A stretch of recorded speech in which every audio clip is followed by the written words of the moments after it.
Assalamualaikum tuğanlar. Honda Fit 2001 1.3 объемды сатуға келді. Азыр сіздерге толық обзор қылып беремін. Басында сразу айтам. Ана есе экрандан алыстабайсыздар. Так, Honda Fit 2001 айтқанымда эле документи таза деп айтылат. Өзүнүн литий дискаларында баллондордун абалы өтө жакшы. Мындай чирген аз жерлери бар. Бирок жакшы, вид жакшы. Юбкалар кийилген, сырткы абал боюнча. Арткы бамперинде ушундай трещинасы бар. Мотор коробка жакшы дейт. Коробканы жакында эле басылган экен. Так, ичин көрсөтсөк. Арт жагынан 4 стеклоподъемник бар. Эва коврик. Чехолдорун бир сыйра химчистика кылып тазалап алсаңыздар болот. Алды жагынан пробеги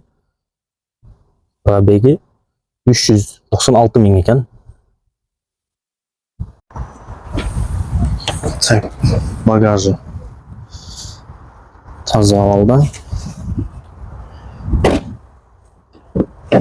Жагынан ичи таза кожаный. Жакшы эле. Шторкалар коюп койгон, алып койсоңуздар болот. 4 стеклоподъемник бар. Пробегин айттым. Объем 1.3 2001 жылкы. Автомат коробка, Android магнитофон бар, задний вид камерасы менен. Ушундай. Подлокотник өзүнүкү. Чачкалары абалы жакшы. Эки жагы тең. Лонжерондор таза. Эч кандай урулган жерлери жок. Мотор 1.3.